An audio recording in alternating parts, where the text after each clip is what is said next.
हम सब कितने समय से ये अध्यात्म विज्ञान की बात कर रहे हैं। आप समझो कि जितने भी इस दुनिया के अंदर जो भी पशु पक्षी है, जो भी प्राणी है, जो भी वनस्पतियां है, सबको देखो, वो सब सहज है।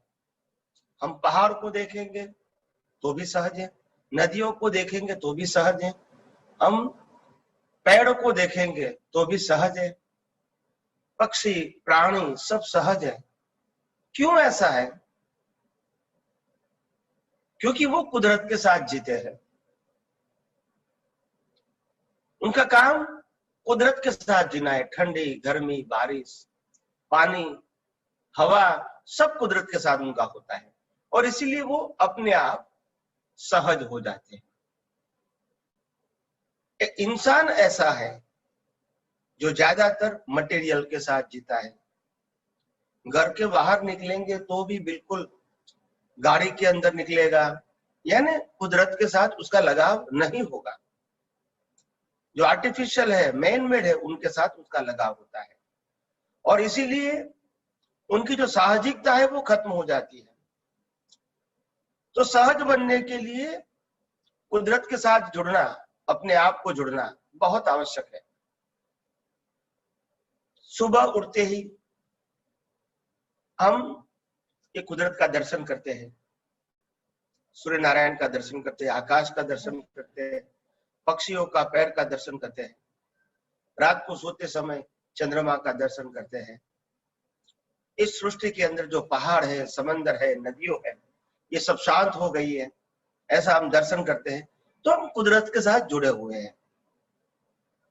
मगर क्योंकि सुबह उठते ही और रात के अंत हमारी जो प्रक्रिया होती है, हमारा जो चित्त है वो पूरा भौतिक चीजों के साथ या व्यक्तियों के साथ, व्यक्तियों के विचारों के साथ जुड़ा हुआ है और इसीलिए हमारे जीवन में हर समय यही सामने आता है। क्योंकि जो आप अपने जीवन में जिसके ऊपर फोकस करते हैं वही आपको रिवर्स आता है और हम कभी साहजिक नहीं बन पाते हैं। और ये विज्ञान को समझने के लिए, ये कुदरती कानून को समझने के लिए, ये कुदरत को समझने के लिए, ये 6 तत्वों को, 6 सनातन तत्वों को समझने के लिए हमारी प्रकृति सहज होना आवश्यक है। प्रकृति सहज होने का मतलब होता है, मैं मन वचन काया की बात नहीं करता हूं। प्रकृति सहज होने का बात है हमारी दृष्टि में साहजिकता होनी चाहिए, हमारी दृष्टि में कुदरत का इंपॉर्टेंट होना चाहिए। क्योंकि हमको वही कुदरती रचना देखना है, वही कुदरती कानून को समझना है और वही 6 तत्वों को समझना है। हमको विनाशी अवस्थाओं को समझना नहीं है, इसमें डीप में उतरना नहीं है, उसमें डिटेल में जाना नहीं है।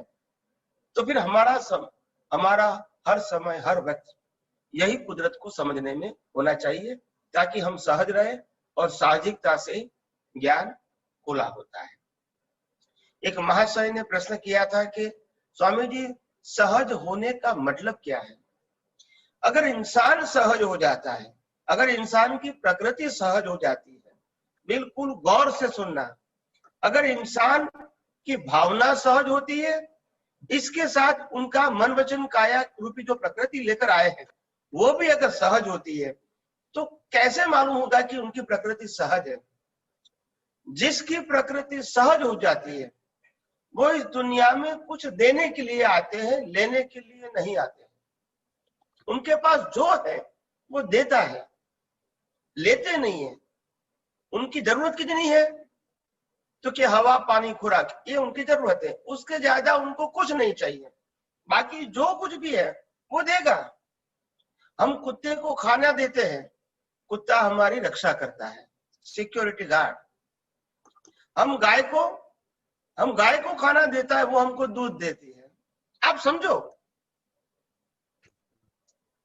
ये सूर्य नारायण जो है अपनी रोशनी खुद नहीं लेता है, वो दुनिया को देता है। वो खुद जलता है, वो दूसरे को प्रकाशित करता है।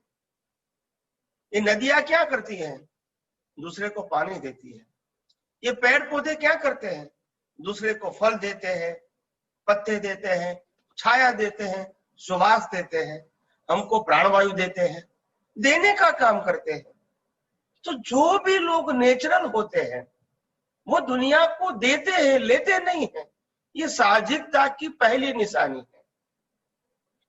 जो व्यक्ति इस दुनिया में सहज हो जाता है, उनकी भावना भी सहज हो जाती है, उनकी प्रकृति भी सहज होती है। वो कभी लेने का नहीं सोचते हैं। उनको खाना पीना जरूरत मिल गई, बाद में उनके पास जो कुछ भी है वो देने के लिए सोचता है। मैं कैसे दूं, कैसे दूं, कैसे दूं, यही उसकी भावना है। क्यों ऐसी भावना है? क्योंकि वो सहज है। सहज का मतलब क्या होता है? उनको मालूम है वास्तव में ये मेरा है ही नहीं, ये तो कुदरत का है। जब शरीर ही कुदरत का है तो संपत्ति भी किसकी होगी? कुदरत की। संबंध भी किसके होंगे? कुदरत के। साधन भी किसके होंगे? कुदरत के। तो मैं अपनी जरूरियात के मुताबिक उसका मैं उपभोग करूंगा, उपयोग करूंगा, मगर बाकी का चीज मैं क्या करूंगा? लोगों को बांटूंगा। क्यों बांटूंगा? क्योंकि मेरी प्रकृति सहज है। सहज वाले को सोचना नहीं पड़ता है कि कल मिलेगा या नहीं मिलेगा। सोचो आप जरा, कुत्ते गाय कभी सोचते नहीं है कि शाम को खाना मिलेगा या नहीं मिलेगा, कल मिलेगा या नहीं मिलेगा। नहीं, नहीं सोचते, क्योंकि वो सहज है। हम असहज है। घर में इतना सारा खाना भरा पड़ा है, फिर भी सोचेंगे कल क्या होगा। यही हमारी असहजता, असरलता है। और इसीलिए इंसान हर समय टेंशन में आ जाता है।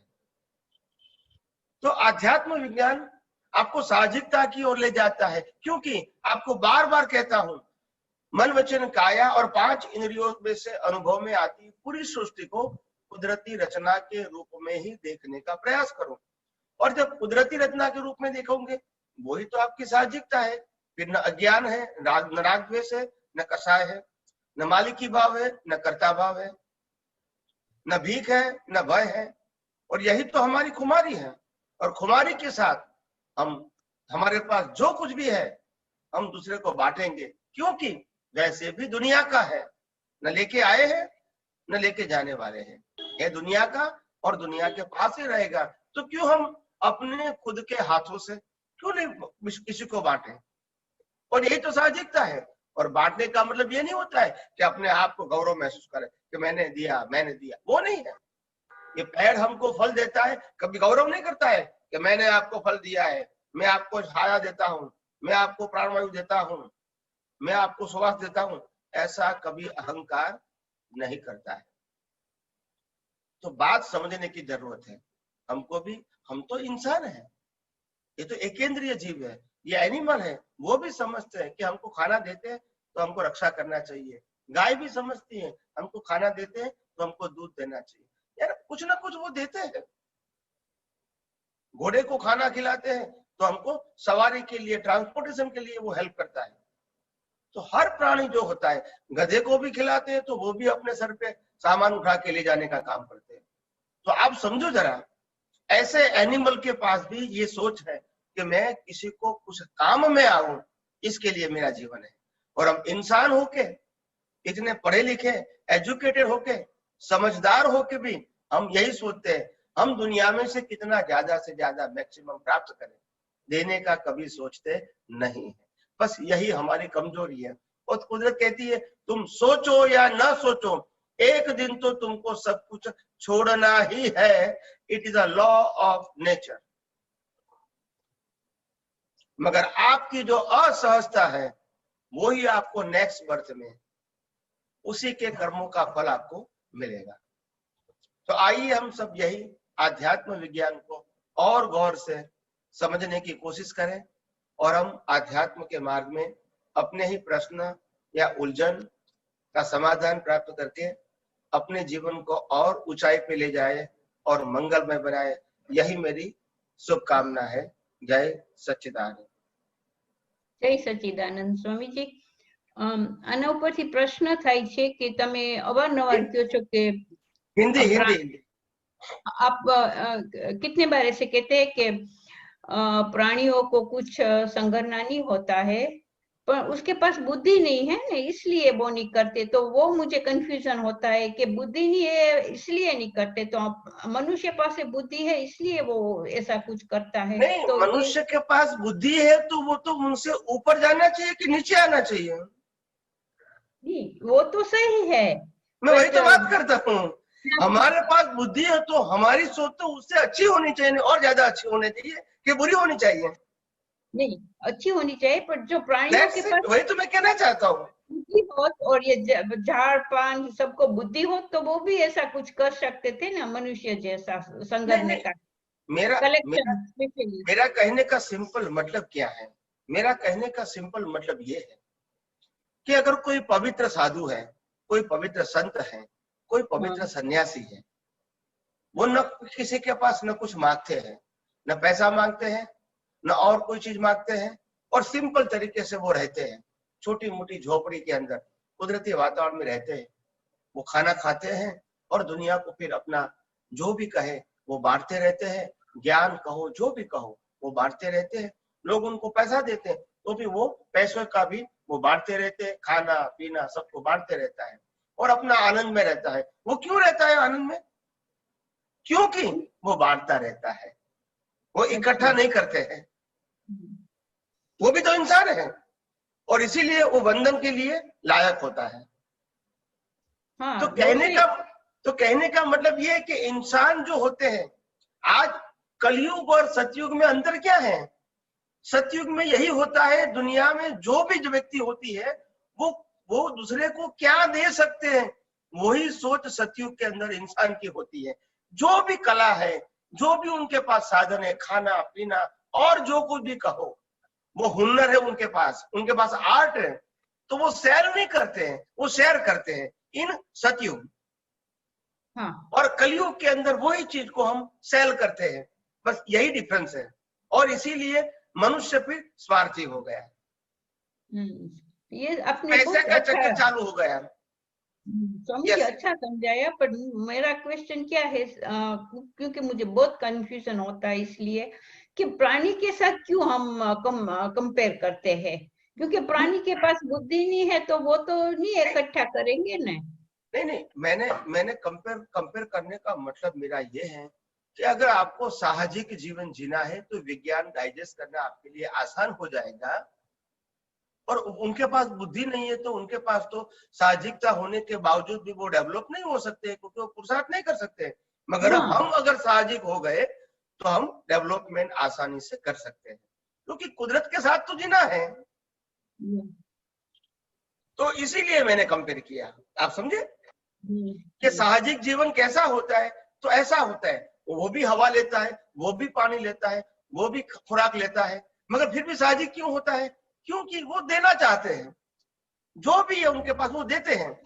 ऐसे मैं कहता हूं अगर इंसान भी ऐसा बन जाए, हवा ले, खुराक ले, मगर जो भी उनके पास है वो बांटते रहेगा, अपने आप उसका जीवन सहज हो जाएगा, अपने आप उसका जीवन पवित्र हो जाएगा, अपने आप इसका जीवन निर्बोझ हो जाएगा। और ऐसे पवित्र जीवन होता है, निर्बोझ जीवन होता है, वही इस दुनिया में से कुछ पा सकता है। पर प्राणी को पता लगता है कि वो दे रहा है, कि हमको लगता है मनुष्य को कि वो दे रहा है? नहीं, प्राणी को पता है कि नहीं है, वो बात इंपॉर्टेंट नहीं है। मेरी बात ये है कि साहजिक जीवन कैसे होता है वो मैंने एग्जाम्पल के रूप में बताया। अच्छा, जय सच्चिदानंद। तो हम इंसान होते हैं तो साहजिक कैसे होने चाहिए? हमारे पास जो होते हैं वो बांटते रहो। लोग कहते हैं कि बांटोगे तो कम हो जाएगा, कभी कम नहीं होगा, कभी कम नहीं होगा। दुनिया में ऐसे आज भी हजारों अनाथ आश्रम है, हजारों भिक्षा देने का स्थान है, जहां कई सालों से, कई वर्षों से खाना पीना मुफ्त बांटते रहते हैं, कभी कमी नहीं आई। वो सही है। और पैसे से चलने वाली होटलें बंद हो जाती है। नहीं, आप सोचने की बात है, मैं सोचने की बात करता हूँ। पैसे लेकर चलने वाली होटलें बंद हो जाती है, पैसे लेकर चलने वाली मोटलें बंद हो सकती है, मगर मुफ्त धर्मशाला और मुफ्त भोजनशाला कभी बंद नहीं होती है। हाँ, वो सही है। ये भी तो प्रमाण है ना। तो मैं सहजता की बात, ये सब एग्जाम्पल मेरा ऐसा नहीं कि आप करो। साहजिक जीवन कैसा होना चाहिए, हम बांटते रहेंगे और हमारे जीवन में वो आनंद का अनुभव करेंगे। कौन से आनंद का? जिसमें भीख और भय नहीं होगा, जिसमें आत्मा की खुमारी होगी, जिसमें दुनिया के सनातन सत्य की खोज करने का, अनुभव करने का एक प्रयास होगा, और वही प्रयास से जो कुछ भी पाया है वो भी हम बांटते रहेंगे। तो ये बांटने का जो आनंद है, प्राप्त करना है कुदरत के पास से और बांटना है इंसानों को, बस यही हमारा काम है, क्योंकि है भी तो कुदरत का, हमारा नहीं है। और आज जो भी भौतिक चीज हमको मिली है वो भी कुदरत की तो है। बट स्वामी जी, उदय कर्म में होगा तो ही बन सकेगा ना, अदरवाइज यू कांट। नहीं, मगर मैंने दो बात कहा, भाव करने का भावना की बात भी कहा और चारित्र की बात भी कहा। अगर चारित्र में है तो बेस्ट है, चारित्र में नहीं है तो भाव तो कर सकते हैं ना। हाँ, वो कर सकते हैं। हाँ, जय सच्चिदानंद। तो दोनों की बात मैंने किया। ओके ओके, जय सच्चिदानंद। आपको ये साहजिकता का मतलब क्या है? साहजिकता is not connected with the doership and ownership. साहजिकता का मतलब होता है हमको जो भी मिलता है वो बांटते रहो। क्यों बांटते रहोगे भाई? हम क्यों बांटेंगे? पर what is the meaning and purpose? तो इसीलिए क्योंकि वैसे भी तो मेरा नहीं है, तो जो मालिक की भाव है वो खत्म हो जाता है, और करता है वो मैंने किया वो भी खत्म हो जाएगा। तो आपकी प्रकृति जितनी सहज जाएगी, आपको ये कुदरती कानून को समझना, कुदरत को समझना, 6 तत्वों को समझना आपके लिए आसान हो जाएगा। मालिक की भाव खत्म हो जाएगा। यही तो समर्थ पुरुषों की निशानी है, साइन, कि वो क्यों समर्थ है। वो दुनिया को प्राप्त करके समर्थ नहीं है, वो बांटते रहते, वही उसकी सामर्थ्य है। इसमें भीख भय नहीं होता है, और यही तो उनकी खुमारी है। और जिसके अंदर भीख और भय नहीं है, इसको दुनिया क्या कर सकती है? कुछ भी नहीं कर सकती है। You understand my? हम ऐसे कह सकते, हाँ अब मैं ऐसे भी कह सकते कि कोई डेवलपमेंट हुआ जीव ही ऐसे साहजिकता भी लेके आ सकता है। कोई अज्ञान ऐसा साहजिकता लेकर शायद मुश्किल होगा। तो अभी अगर हमारे प्रकृति में साहजिकता नहीं लाए तो कोई बात नहीं, हम परमात्मा को प्रार्थना करें कि भी हमारा जीवन कम से कम सहज रहे और दूसरे को बांटने का रहे। और बांटने के लिए हमको अहंकार करने की भी जरूरत नहीं है। हम इसीलिए बांटते हैं क्योंकि कुदरत का ही तो है, और कुदरत को बांटते हैं। कुदरत ने बनाए हुए जो निमित्त है, मनुष्य है, प्राणी है, समंदर है, पेड़ है, एनिमल्स है, उनको तो हम बांटते हैं। वो भी कुदरत का है, हम भी कुदरत के हैं। तो कुदरत का ही कुदरत को बांटते हैं। कुदरत ने बनाए हुए एनिमल्स को, ह्यूमन को बांटते हैं। और मेरा क्या है? मैं तो परमात्मा हूँ, मैं तो सर्वशक्तिमान हूँ, और बाकी जो कुदरत ने दिया है, मैं खुद खाना पीना खाता हूँ, बाकी लोगों को बांटता रहता हूँ। मेरे पास जो कुछ भी ये खाना पीना खाने के बाद जो कुछ प्राप्त हुआ है, साधना सिद्धि करके कुछ ना कुछ ज्ञान प्राप्त हुआ है, दर्शन प्राप्त हुआ है, कुछ ना कुछ प्राप्त हुआ है, आर्ट प्राप्त हुआ है, तो मैं किस सबको बांटता रहूं, क्योंकि वैसे भी कुदरत की है। अगर नहीं बांटूंगा तो एक दिन तो बॉडी का तो अंत होने वाला है, फिर वो साथ में नहीं आने वाला है। तो ये साहजिकता की बात है, ये सतयुग की निशानी है। और सतयुग में लोग इसीलिए ये डेवलप हुआ है वो साहजिकता उसमें रहती है। हाँ, डेवलपमेंट साहजिकता होने से आपका स्पिरिचुअल डेवलपमेंट फास्ट होगा, क्योंकि आप डिस्कनेक्ट हो जाओगे रिलेटिव ट्रूथ से, अपने आप डिस्कनेक्ट हो जाओगे। जो पॉजेसिवनेस है, ओनरशिप एंड डूअरशिप है, उससे आप दूर हो जाओगे, तो अपने आप ये दुनिया के सनातन सत्य को समझना आपके लिए आसान हो जाएगा। आप समझे ना? अगर मालिक की भाव, कर्ता भाव के साथ ये दुनिया को समझने की कोशिश करोगे तो आपके लिए टफ हो जाएगा, प्रैक्टिकल नहीं होगा। शायद नॉलेज हो सकता है, प्रैक्टिकल नहीं होगा। आप जो आज जिस साहजिकता की फीलिंग चाहते हैं, वो फीलिंग आप में नहीं आएगी। हो सकता है नॉलेज आ जाए। तो इसीलिए बहुत जरूरी है